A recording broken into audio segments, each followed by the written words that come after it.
Bismillahirrahmanirrahim. Indonesia muhasabah itu sudah jadi perilaku ya, karena dulu orang tua saya, guru-guru saya kalau ngandani itu, bayangkan kalau kamu jadi dia. Jadi misalnya kita mentang-mentang atasan, otoriter sama bawahan, bayangkan kalau kamu jadi yang bawahan itu kayak apa. Laukun tamakanah, kalau orang Arab bilang, bayangkan kalau kamu di posisi dia.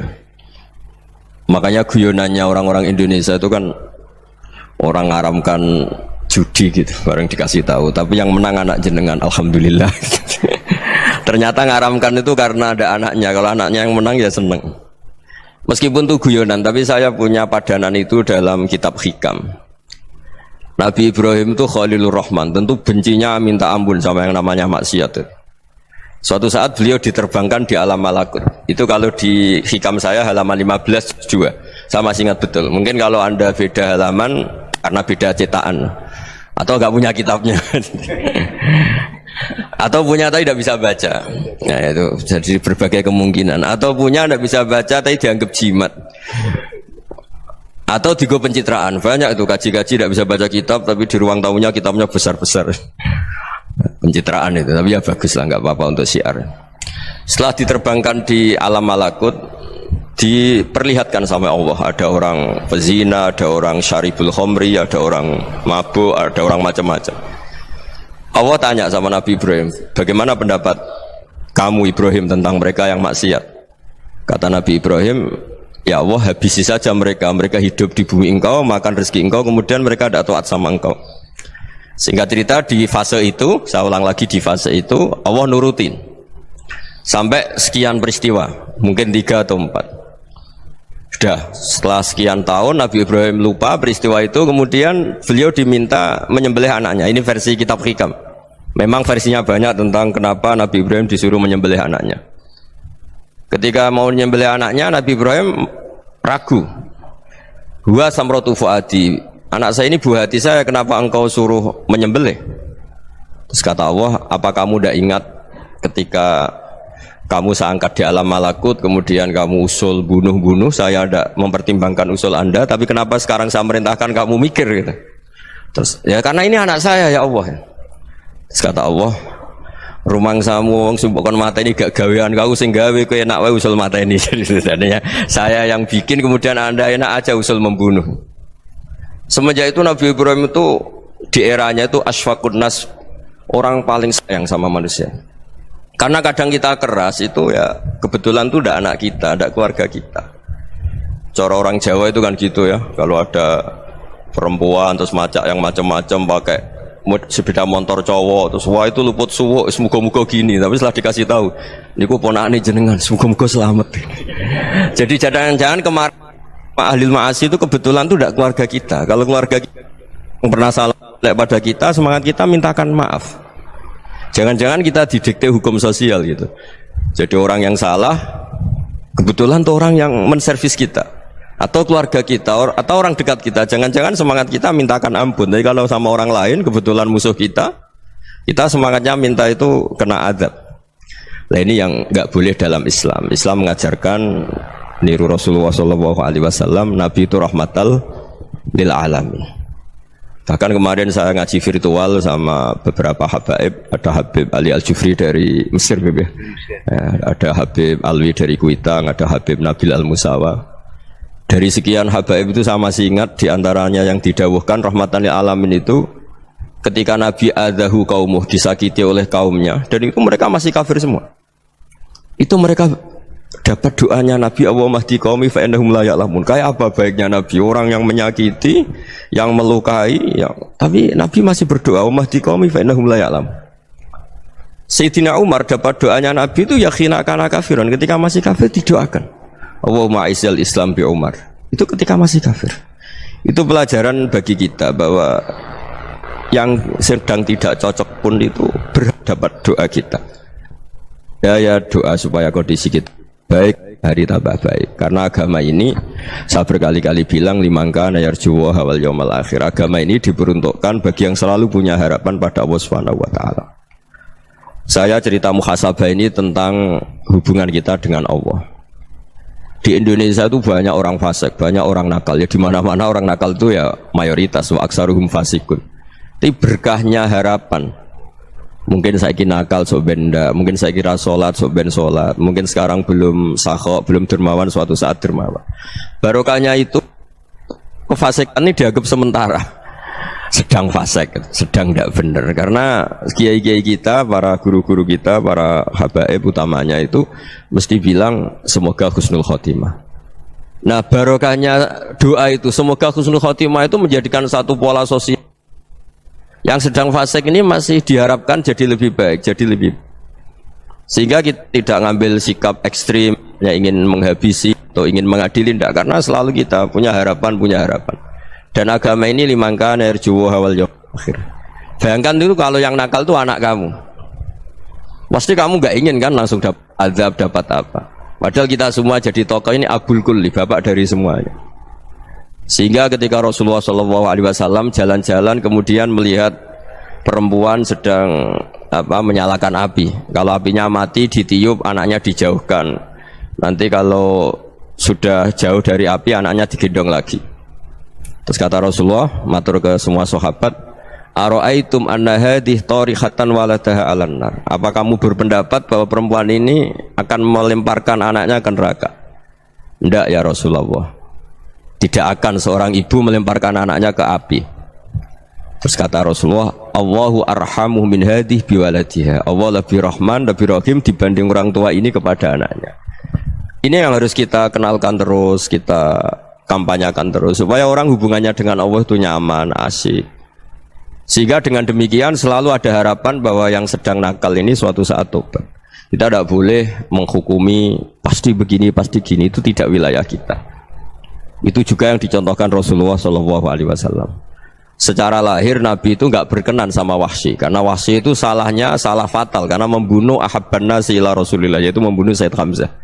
Jadi ketika Wahsy tobat, Nabi itu nerima tobatnya.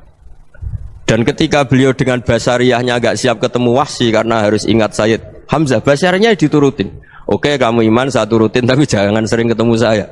Karena kalau ketemu kamu, saya masih ingat sama paman saya, Sayyid Hamzah. Kita bisa ngelola seperti itu. Kita tidak cocok sama orang, bagaimanapun mereka umat Rasulullah SAW, kita tetap mencintai mereka. Misalnya kalau beda agama, mereka sama-sama orang Indonesia, kita mencintai mereka atas nama warga Indonesia.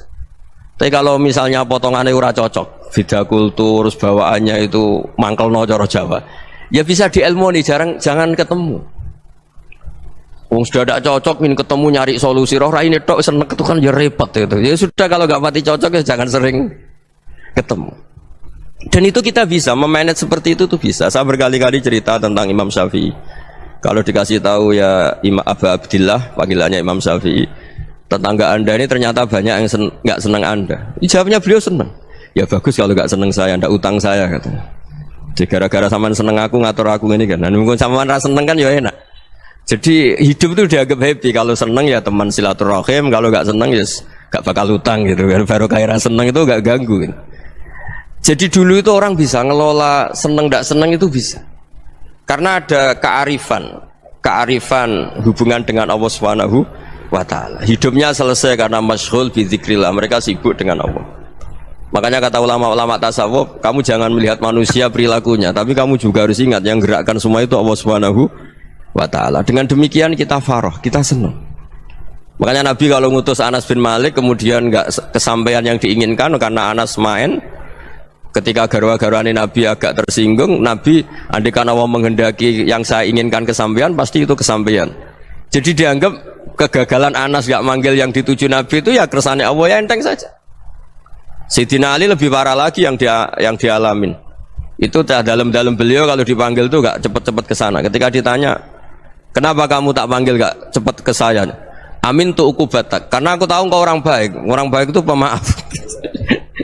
Jadi makanya orang-orang soleh dulu itu bodoh-bodoh itu. Makanya sekarang kalau ada orang bodoh itu mesti bidik orang soleh. Kalau orang-orang soleh itu kakean husnudzon akhirnya sering dibodohin. Abdul bin Umar itu masyhur itu. Kalau ada budaknya sering sholat, sergap sholat itu dimerdekakan. Akhirnya nggak sholat pun pura-pura sholat. Akhirnya juga dimerdekakan. Ketika ditanya kenapa engkau merdekakan, padahal mereka sholatnya menipu engkau, kata pembisik-pembisik itu. Man khoda'ana lillah in khoda'na lah. Dia nipu atas nama Allah, berarti saat tertipu juga atas nama Allah, enggak masalah dong, semuanya demi Allah Subhanahu wa ta'ala. Jadi ketika kita mensifati Allah Ta'ala itu ghafir, Allah pemaaf. Jangan kamu enggak fair untuk diri kamu nyifati Allah ghafir, pada orang lain Allah kamu sifati syadidul iqab. Jadi Allah kamu atur, kayak MC tadi ngatur saya. Jadi Allah itu apa? Kalau pada saya ghafir, kalau pada musuh saya syadidul iqab. Itu tidak fair.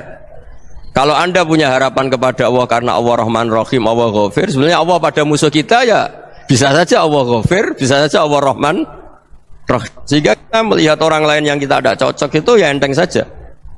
Itu min ummati Rasulillah sing tanaluhu syafa'atuh, tanaluhu sa'atu rahmati, tanaluhu fair. Jangan dengan kita kayak mesti dapat rahmat, jangan orang lain kayak Allah pasti syadidul iqab. Itu tidak boleh. Sehingga ketika ada orang Badui, singkat cerita orang Badui ini kencing di masjid, semua sahabat membentak dia. Yang enggak bentak hanya Nabi tok.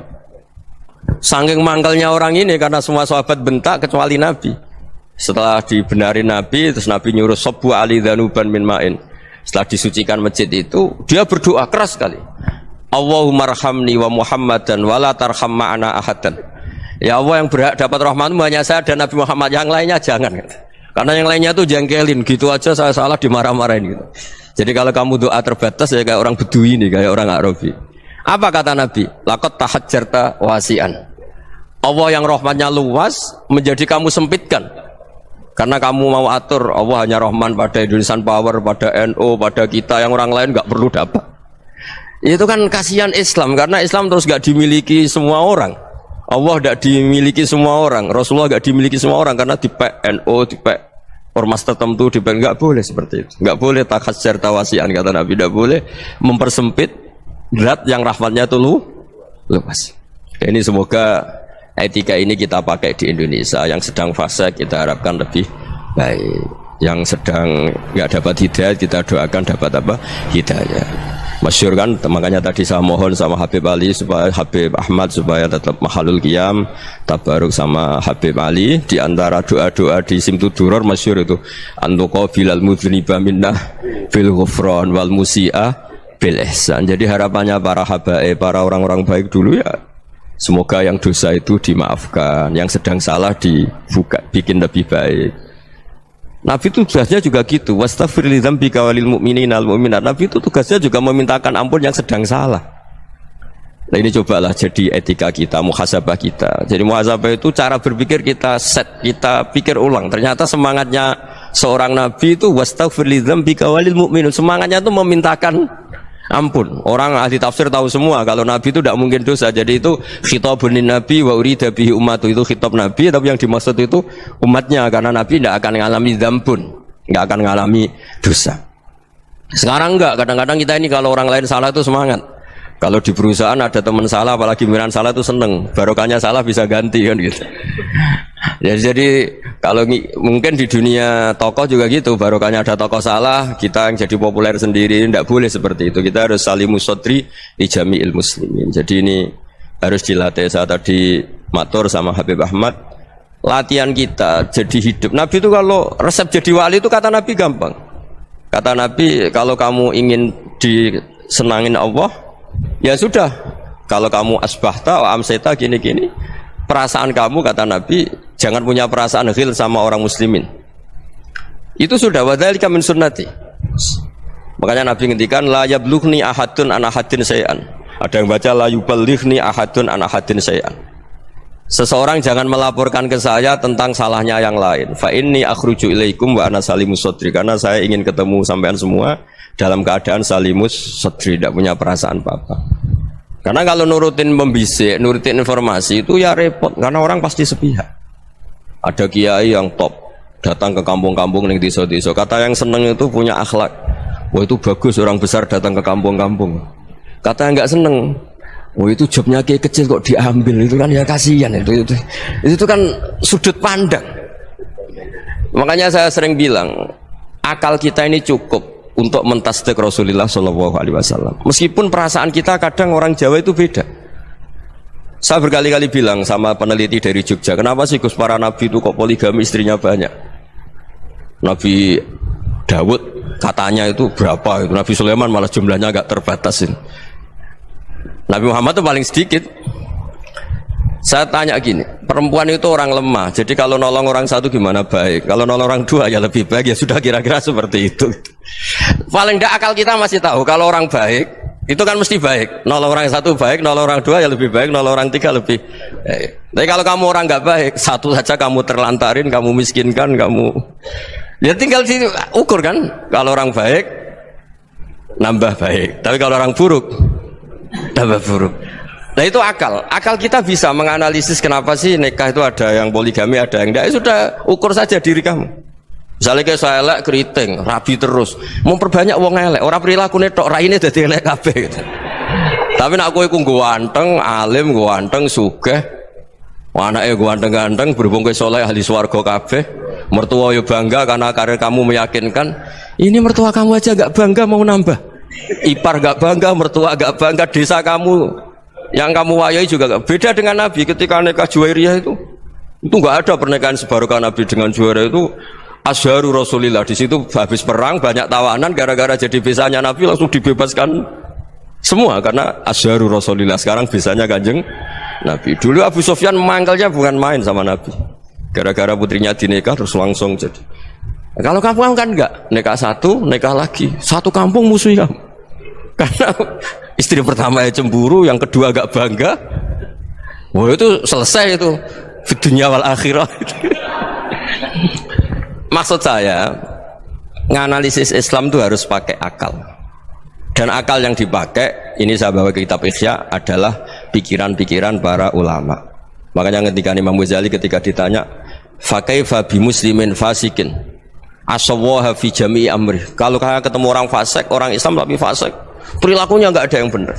Kata Imam Ghazali jawabnya lucu, aneh. Mamin muslimin illa wa islamuhu ta'ah. Tidak ada orang Islam kecuali dia mau Islam, membenarkan Allah dan Rasul itu sudah taatnya dia. Kok kamu tidak bisa melihat taatnya dia? Dia pikirannya kan ini pemabuk, ini tukang apa. Tapi kata Imam Ghazali, sebenarnya kamu masih bisa berpikir positif. Mamin muslimin illa wa islamuhu ta'ah. Tidak ada seseorang Islam ketika dia milih Islam itu pasti ada taatnya, yaitu tasdik pada Allah dan tasdik kepada Rasulullah Shallallahu Alaihi Wasallam. Jadi dengan pola seperti itu, maka di antara guru-guru kita yang modern ya di era Mbah Maimun, di sini ada Habib Ahmad, Habib Salim, syair yang sering dibaca beliau adalah ada orang munajat sama Allah. Ini cerita munajat. Itu orang itu ngendikan gini, ana mutnibun, ana mukhtiun, ana asi, huwa rahimun, huwa ghafirun, huwa afi. Ya Allah, saya mukhti, saya orang yang salah. Ana mutnib, saya orang yang dosa. Ana asin, saya sering maksiat. Tapi engkau ya Allah, engkau ghafir, pemaaf. Engkau rahim, maha pengasih. Engkau afin, yang mudah memaafkan. Terus kata orang ini, ya agak kurang ajar tapi saking senengnya sama Allah. Qobal tuhunna salasatan bisalasati. Ya gini saja ya Allah, sifat engkau diadu dengan sifat saya. Engkau Tuhan Gusti, enggak boleh kalah katanya. Terus wasatahliban ausofu ausofi, dan engkau pasti pemenangnya gitu. Jadi ada orang rayu Allah dengan cara seperti itu ya ada ya. Saya ini manusia, salah saya banyak. Engkau ampunannya banyak. Engkau Tuhan Gusti, enggak boleh ampunan Anda, ampunan engkau kalah dengan salah saya. Enggak boleh Tuhan kok kalah. Jadi untuk supaya orang punya harapan gitu. Banyak juga wali-wali yang jadab ketika datang ke makam Rasulullah SAW. Itu kalau dongo ya agak kacau sebetulnya, cara syariat agak kacau. Ya Allah, engkau punya dua pilihan. Jika engkau menjadikan saya soleh, surah habibuk, yang senang kekasihmu, yaitu Rasulullah SAW. Tapi jika engkau menjadikan saya fasik, surah adubuk, yang senang itu setan. Monggo jenengan mau menyenangkan kekasih jenengan, mau menyenangkan musuh jenengan, monggo jenengan bebas kok memilih. Nah, mestinya Allah ya senang menyenangkan kekasihnya. Jadi ya, intinya Allah dipaksa untuk menjadikan dia orang soleh gitu. Jadi kayak kemarin itu Pak Bu siapa yang kesini itu, yang sama jenengan kuliah kesini itu sama Habib Ahmad. Saya pertama nggak mau, lama-lama Habib Ahmad ini gimana Gus, orang taunya saya dekat jenengan, kalau nggak kasil saya waduh ini kayak doanya wali yang tadi. Nggak punya pilihan, nggak ada pilihan ini. Jadi saya mohon muhasabah itu dimulai cara berpikir. Makanya di sini sebetulnya teks ini supaya dapat barokahnya Ihya. Ini kitab yang disenangi para habaib, para ulama. Sebetulnya teks di muhasabah itu redaksinya gini ya, yang lengkap. Hasibu anfusakum qabla an tuhasabu wazinuha qabla an tuzanu wa tahayya'u lil ardil akbar. Jadi ada kata wazinu, jadi ukur. Perilaku Anda ini diukur, ditakar. Misalnya kita sebagai suami kan ya punya hal-hal yang kita tidak ideal. Cara wong Jawa mesti pesek. Cara rezeki ya pas-pasan itu.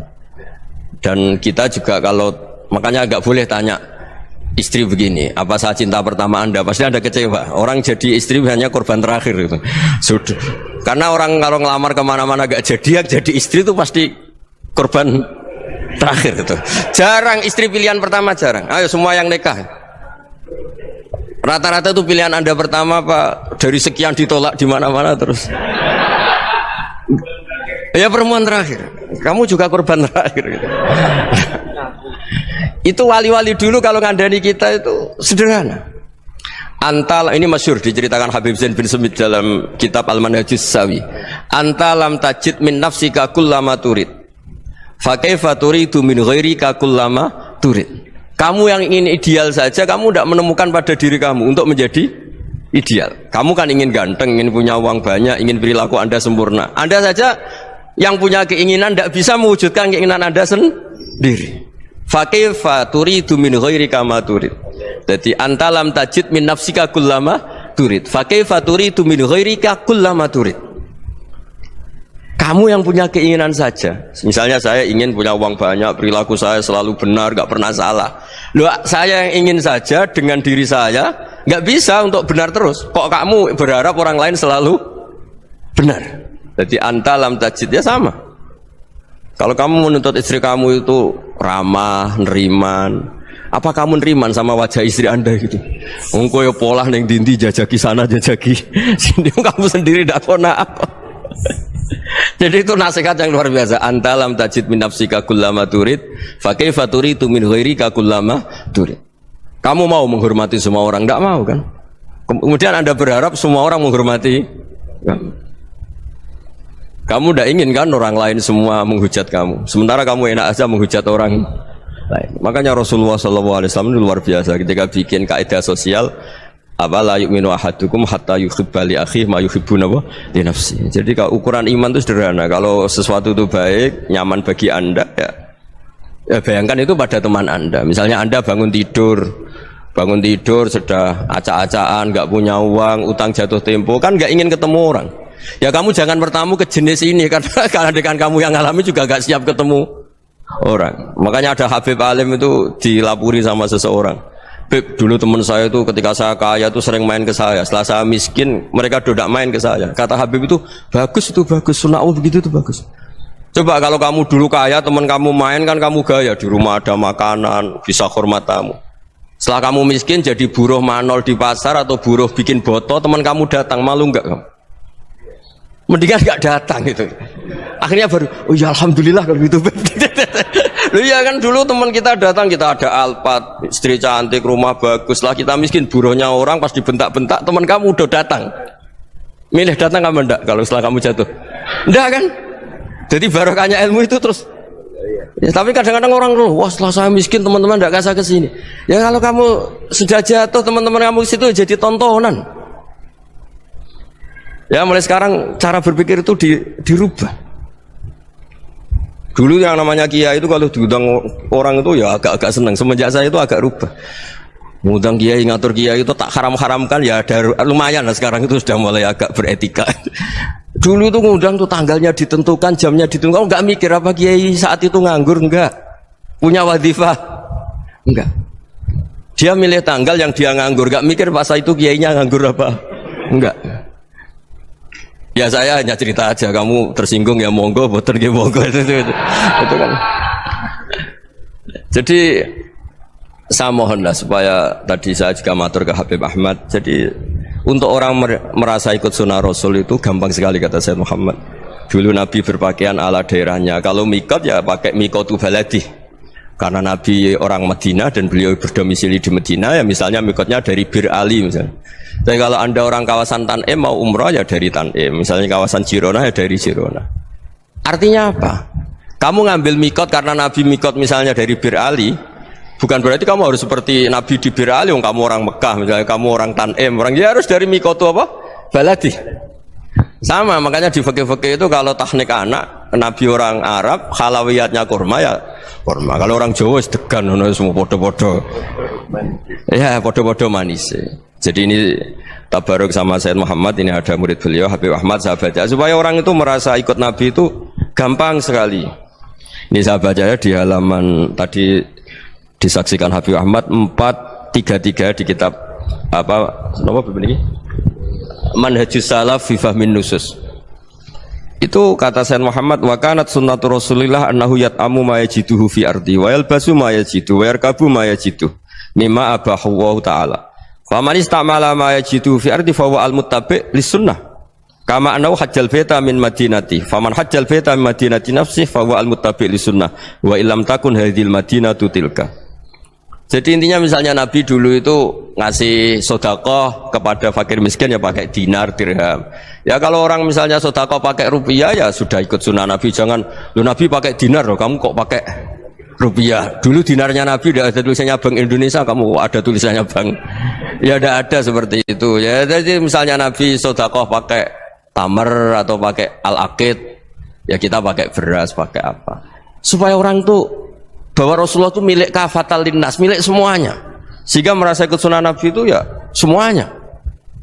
Makanya dulu Mbah Mun kalau motivasi saya supaya bombong, kalau orang Jawa bilang bombong, wong Jawa mesti ono wong alim. Beliau menyontohkan mas itu Mbah Fadol, Senori, Mbah Ihsan Jambes, itu bisa ngarang-ngarang kitab luar biasa, padahal beliau bukan orang Arab. Imam Sibawai itu orang Persia, Imam Ghazali orang Tus itu juga ikut Persia. Kata Mbah Mun, wong sing ora Arab lah mesti untuk jatah alim, kata beliau, karena Nabi itu diutus kafatal linnas. Nah ini kalau orang yang alim itu Arab tok, berarti tidak ada perwakilan dari Afrika, dari Asia Tenggara, dari mana-mana. Makanya karena Nabi statusnya itu kafatal linnas, jadi kita harus bangga sebagai Muslim, sebagai orang Indonesia. Karena misalnya Wali Kutub dulu terkenalnya hanya ada di Yaman, di mana. Ternyata pernah ada juga di Indonesia, dan seperti Habib Abu Bakar Segaf Gresik. Jadi ya artinya kan tetap orang Indonesia, meskipun beliau zuriyah Rasul kan ya sudah orang apa? Orang Indonesia. Zuriyahnya Habib Ali Simtuduror sekarang di Solo. Jadi Indonesia juga dapat alawin banyak, dari Sadatin al-Alawin juga banyak. Jadi saya mohon barokahnya ngaji seperti ini. Melihat orang lain tuh gampang, bayangkan tuh kalau anak kamu. Makanya Nabi, nanti kalau nggak percaya lihat di Hikam nomor 15 di kitab saya itu. Di situ dijelaskan oleh Hikam, jangan-jangan semangat Anda pada orang yang maksiat, pada orang yang keliru supaya dihukum itu karena kebetulan itu udah anak Anda, itu udah keluarga Anda. Coba kalau itu keluarga Anda. Makanya kalau saya guyonan di Jogja itu ada pembantu mecahkan piring terus dimarahi majikannya, saya mesti guyon gitu, pasti itu pembantunya tidak cantik. Kok bisa Gus? Andai kan cantik dan kamu senang mecahno piring satu, piring 1000 ora iso ngamuk kowe. Ternyata ngamuknya itu karena mecahkan piring apa karena plus tidak cantik? Coba jawab para lelaki ini. Kamu marah sama orang maksiat tuh karena maksiat, karena plus itu udah anak Anda. Bayangkan kalau itu anak Anda. Itu hebatnya Rasulullah SAW, karena kita yang salah pun kadung umatnya, Nabi tetap ngasih fasilitas syafaati li ahlil kabair min ummati. Kayak apa baiknya Nabi? Tidak ikut maksiat tapi ikut fasilitasi ngasih syafaat. Loh kalau li ahlil ibadah kan wajar, Nabi ketika ini syafaati li ahlil kabair min ummati. Ya karena tadi logika yang dibangun Rasulullah itu logika yang luar biasa. Kita semangat orang lain kena hukuman itu karena kita tidak punya ra'fah, tidak punya rahmah. Coba kalau Rasulullah yang bil mu'minina ra'ufur rahim, semangatnya itu mendoakan supaya tobat, mendoakan diampuni. Dan itu juga yang diperintahkan oleh Allah Subhanahu wa taala, wastaghfir li dzambika walil mu'minina wal mu'minat. Ya semoga barokahnya ngaji ini, barokahnya Habib Ahmad, barokahnya Maulid Simtuduror, barokahnya semua kitab madaih di bab berjanji semuanya, barokahnya Ikhya, barokahnya Said Muhammad, barokahnya guru kita semua, Mbah Maimun, bapak saya. Kita ini ngikuti manhaj, ya, ngikuti apa? Manhaj. Saya sering didhawuhi Mbah Mun, kenapa ihdinas siratal mustaqim bukan siratoka, bukan jalan engkau ya Allah? Karena Allah itu nggak bisa kamu tiru. Allah itu tidak tidur, tidak makan, tidak kesel, tidak capek. Yang bisa ditiru itu siratal ladzina an'amta alaihim. Yang bisa ditiru manusia ya niru manusia. Karena Allah itu tidak bisa ditiru. Makanya ihdinas siratal mustaqim siratal ladzina. Dan niru siapa? Niru guru-guru kita. Termasuk niru cara pandang. Jadi misalnya ada orang awam di rumah itu hanya delok reng, delok tikus liwat, itu kan kayak nganggur. Ora tahajud malah mendelok reng. Melihatnya jangan gitu. Huwa tarokal ma'asiyah. Dia di rumahnya tidak dugem, tidak kemana-mana. Dia berarti malam itu tarkul ma'asi. Tidak nyopet, tidak garong, tidak ke tempat maksiat. Susahnya apa sih husnudzon? Jadi jangan lihat huwa tarkut tahajud, huwa tarokat tahajud, wa taroka qiyamul lail. Oke ya, namanya orang begitu ya tidak tahajud, tidak qiyamul lail. Tapi susahnya apa sih kamu bilang huwa tarokal ma'asiyah? Dia juga meninggalkan maksiat, dan tarkul maksiat itu ibadah. Supaya orang tuh gampang lah husnudzon sama orang muslim. Ini orang mukmin, orang yang luar biasa. Di mata Allah itu orang yang luar biasa.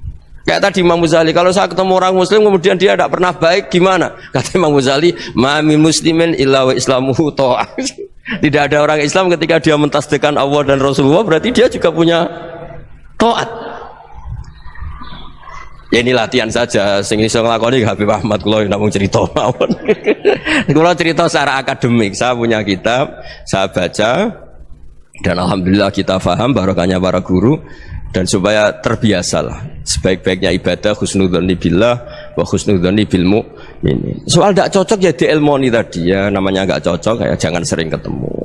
Seperti Rasulullah SAW, beliau karena sangat mencintai Sayyid Hamzah, ketemu orang yang pernah begitu sama Sayyid Hamzah ya beliau secara basyariah tidak siap. Tapi beliau secara cara bahasa sekarang, secara profesional, kalau beliau seorang nabi dan harus menerima tobatnya siapapun ya diterima. Saya meskipun dengan A, B gak cocok karena dia begini-begini sama saya, tapi saya ingat dia sholat, dia baca sholawat, dia mencintai Rasulullah, ya kita hormat. Ya soal gak cocok ya di manage tadi ya, zuruhiban tasdid huban. Kalau gak pati cocok ya jangan sering ketemu, bawaannya enak nanti. Ya semuanya itu diilmoni lah. Makanya ngendikane Ma'ruf Al-Qurhi ada yang baca Al-Kharqi, mangqala fil yaumi salasa marrat aw marham ummata Muhammad kutiba minal abdal. Karena semangat mencintai siapapun satu hari sering baca marham ummata Muhammad, wa aslih ummata Muhammad, wa tajawaz an ummati Muhammad, itu mesti kutiba minal abdal. Dia pasti termasuk wali abdal. Maksudnya semangat mencintai ya dilatih lah. Misalnya Indonesia Power atau PLN, andai kan tidak ada PLN tuh kayak apa? Orang nggak bisa ngaji, tidak bisa aktivitas, ya barokahnya ada PLN, barokahnya jasanya. Kita sadar, tidak semua kebaikan kita ini memenuhi keinginan orang banyak gitu. Orang banyak ingin listrik, ingin saluran apa, dan itu kadang yang mewujudkan orang lain atau kelompok lain. Ya karena itu manfaat ke orang lain ya kita doakan, karena khairun nas anfa'uhum linnas. Sehingga kita terbiasalah ngakui orang lain. Seperti semangatnya Rasulullah SAW, semuanya itu didoakan, semuanya diinginkan kebaikannya. Bahkan Nabi gak putus asa sampai di akhirat. Ketika Nabi lain sudah putus asa karena sudah akhirat, sampai dimintai syafaat semuanya bilang nafsi, nafsi. Karena merasa semuanya nggak punya nyali di depan Allah. Karena ini sudah akhirat, sudah finish. Tapi apa Rasulullah? Analah. Ya udah, saya sanggup mensyafaati kalian. Terus kata Nabi, fa'atiyal arsya. Saya mendatangi aras, fa'akhiru lahu sajidan, saya sujud. Wa ahmaduhu bima hamida allamani rabbi. Kemudian saya tetap muji Allah dengan pujian yang terus menerus. Padahal sudah di akhirat, sudah finish. Nabi dimintai syafaat masih sanggup. Karena Nabi tahu akhirat tidak bisa mendikte Allah. Tidak bisa Allah terus bilang, ya Allah ini akhirat loh, engkau sudah tidak boleh mensyafaat. Tidak bisa. Allah tidak bisa diganggu akhirat. Allah tidak boleh dibatalkan rahmannya oleh akhirat. Allah tetap rahman rahim abadal abad. Dan Nabi tahu itu. Makanya kata para ulama, fa Muhammadun ahmadu min ghairihi. Jadi Nabi Muhammad namanya dua yang terkenal. Sebenarnya banyak yang terkenal dua, Muhammad sama Ahmad. Ketika Nabi punya nyali memuji Allah di akhirat atau sudah di akhirat, itu fa Muhammadun ahmadu min ghairihi. Ketika Nabi lain sudah tidak punya nyali muji Allah karena sudah akhirat, Nabi Muhammad tetap berani muji Allah di saat seperti itu. Makanya Ahmadu di situ kata ulama itu af'al tafdil, fa Muhammadun ahmadu min ghairihi.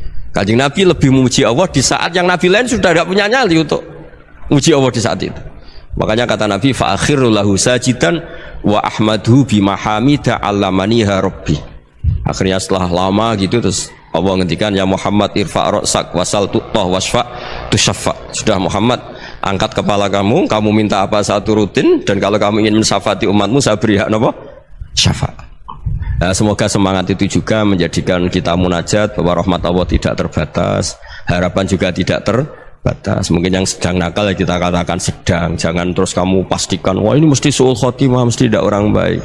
Tidak, agama ini liman kana yarju wal yaumal akhir, selalu bagi yang punya harapan. Ya, mugi-mugi dapat barokah semua. Matur dengan kata wassalamualaikum warahmatullahi wabarakatuh.